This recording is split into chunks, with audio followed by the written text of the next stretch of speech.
What is going on, YouTube? So I wanted to come back today with what might be my final video of the night, but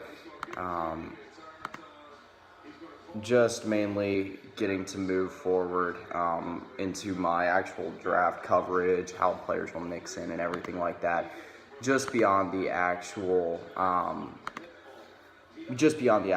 stuff that happened with the draft, having it all soak in. I've done a few videos today, Grayson Allen and Luka Doncic already. I did Kawhi Leonard, but that one didn't really have any concern with the NBA draft itself. So this one, I said I wanted to do something about DeAndre Ayton or Marvin Bagley or something like that.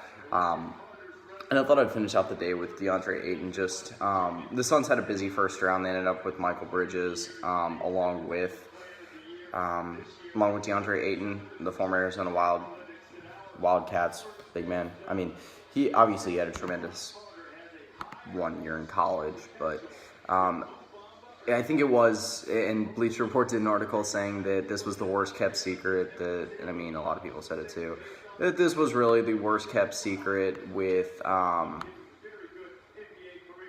Ayton going to the Phoenix Suns. It seemed like it was all set, or it seemed like it was all said and done pretty early on. I do think that it was about the best move for the Suns in that position because it is a unique skill set. I mean, Ayton's good on both ends of the floor, but especially on offense, his ability to find room down the lane and just really dominate down low is pretty crazy. I mean, he will be a star pretty quickly, I think, in the NBA.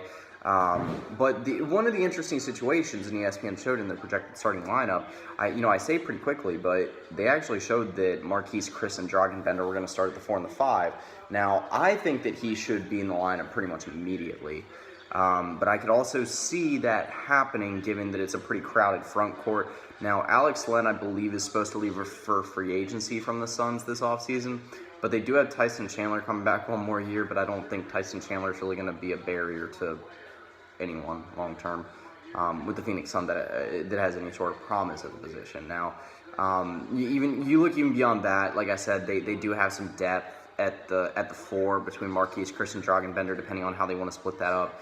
But now adding DeAndre Ayton to the mix, you got a weird front court situation there. Granted, this Suns team could be good here pretty soon, depending on how things play out in the backcourt. Obviously, Devin Booker is good, but hasn't played out like a lot of people thought he would as a star.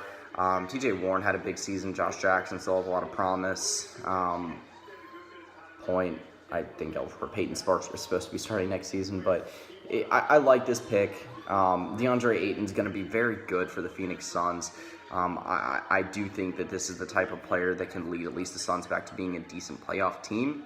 I think it's a similar effect to what Luka Doncic has on the Mavs, another team that bottomed out in the West, but has some promising pieces to build around.